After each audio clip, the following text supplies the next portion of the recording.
The Land of the Dead is this really colorful underworld, and it's not specific to any mythology. We're not really all that clear about the rules. The world of the living is actually much more dead than the world of the dead, you know, which is much more alive. The underworld seems like a lot more fun than the upstairs part. Just the opposite. It's party time.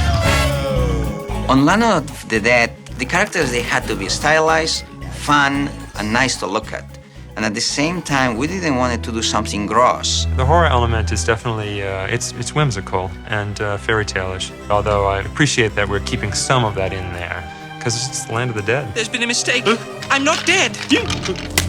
In the story of the Corpse Bride, there are two very, very different worlds. There's the land of the living, and there's the land of the dead. They're both good, and that's not the problem. It's just the problem of being caught between two different worlds.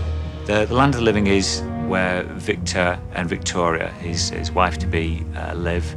It's a very repressed, uptight, frigid society, loosely based on a period around about the Victorian times. What impropriety is this? You shouldn't be alone together. And it's everything about the styling of that period has tended to accentuate that sort of repression. I mean, we are trying to contrast sort of the rigidness and formality of our Land of the Living with organic openness of Land of the Dead. I've got a dwarf, and I'm not afraid to use him. What's going on here? Where am I? Who are you? We've divided the worlds by color palette. Land of the Living, we didn't want a black and white look or a sepia look, but we wanted something kind of close to a tin type or a daguerreotype. But instead of desaturating the film, we thought we'd paint the characters and the sets in those tones, and hopefully it would just give it a little more punch. We had to create all these characters for this film, and we have Land of the Living and Land of the Dead. So they were kind of two groups that they were working separately, and at the same time they had to have the same style.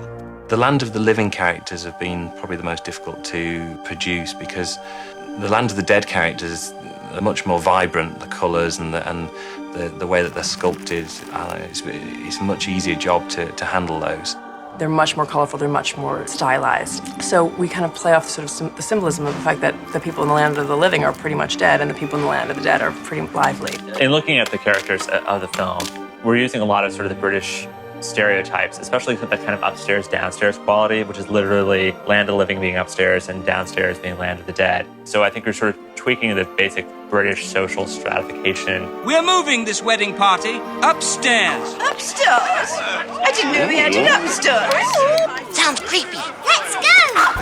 Although we wanted to keep some of the influences in architecture and sort of scope of the Land of the Living, we've created a very bright and colorful and kind of crazy world. The implication there is, of course, that the dead are free from all the restrictions that they once lived under in the Land of the Living. I'm so sorry. Actually, though, I feel great. The humor, the darkness of the humor and the quirkiness of some of these background characters in the Land of the Dead is very engaging. Get to the good part. Victor meets a lot of very, very interesting and funny characters and finds out that life in the Land of the Dead is pretty high octane, you know. And he becomes almost drawn into that society. And how the two worlds meet at the end is part and parcel of the story of the Corpse Bride.